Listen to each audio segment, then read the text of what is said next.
बच्चों, कैसे हैं आप सब? मुझे आशा है आप सभी अच्छे और प्रसन्न होंगे। चलिए आज हम पढ़ते हैं पाठ 2, मेरी माँ। संस्मरण। 11 वर्ष की उम्र में माता जी विवाह कर शाहजहांपुर आई थी। उस समय आप नितांत अशिक्षित एक ग्रामीण कन्या के सदृश्य थे, अर्थात ग्रामीण कन्या के जैसी थी। शाहजहांपुर आने के थोड़े दिनों बाद ही दादी ने अपनी छोटी बहन को बुला लिया। उन्होंने ही गृह कार्य में माता जी को शिक्षा दी।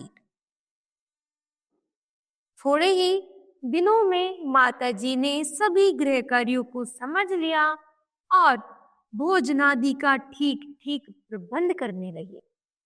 मेरे जन्म के 5 या 7 वर्ष बाद उन्होंने हिंदी पढ़नी आरंभ किया। पढ़ने का चाव उन्हें स्वयं ही पैदा हुआ था। मोहल्ले की संग सहेली जो घर पर आ जाती थी, उन्हीं में जो शिक्षित थी, माता जी उनसे अक्षर बोध करते। इस प्रकार घर का सब काम कर चुकने के बाद जो कुछ समय मिल जाता, उसने पढ़ना लिखना करते। परिश्रम के फल से थोड़े ही दिनों में वे हिंदी की पुस्तकों का अवलोकन करने लगे, अर्थात हिंदी की पुस्तक पढ़ने लगे। मेरी बहनों को छोटी आयु में माता जी ही शिक्षा दिया करती थी। जब से मैंने आर्य समाज में प्रवेश किया, तब से माता जी से खूब बातचीत होती थी। यदि मुझे ऐसी माता ना मिलती तो मैं अति साधारण मनुष्य की भांति संसार में फंसकर जीवन निर्वाह करता।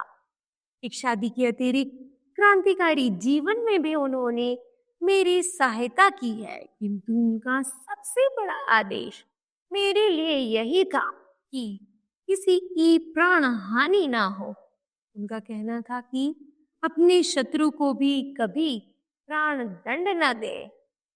जन्मदात्री जननी, इस जीवन में तो ऋण चुकाने को प्रयत्न करने का अवसर भी न मिला। इस जन्म में तो क्या, यदि अनेक जन्मों में भी सारे जीवन प्रयत्न करूं तो भी आपसे वो ऋण नहीं हो सकता। जिस प्रेम तथा दृढ़ता के साथ आपने इस तुच्छ जीवन का सुधार किया है, वह अवर्णनीय है। आपकी प्रेरणा से ही मैं देश सेवा में संलग्न हो सका। धार्मिक जीवन में भी आपके ही प्रोत्साहन ने सहायता की। जो कुछ शिक्षा मैंने ग्रहण की, उसका भी श्रेय आपको ही है। जिस मनोहर रूप से आप मुझे उपदेश देती थी, उसका स्मरण कर मस्तक स्वतः नत हो जाता है।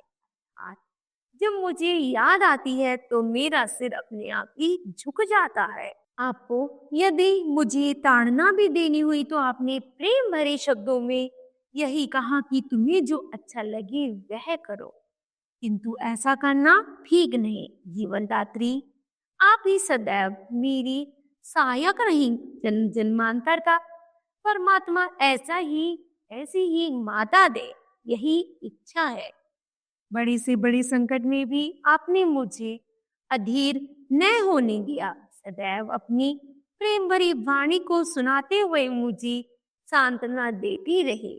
इस संसार में मेरी केवल यह इच्छा है कि एक बार श्रद्धा पूर्वक आपके चरणों की सेवा करके अपने जीवन को सफल बना लो, किंतु यह इच्छा पूर्ण होती नहीं दिखाई देती है। अब तो आपको मेरी मृत्यु का दुखद समाचार सुनाया जाएगा। माँ, मुझे विश्वास है आप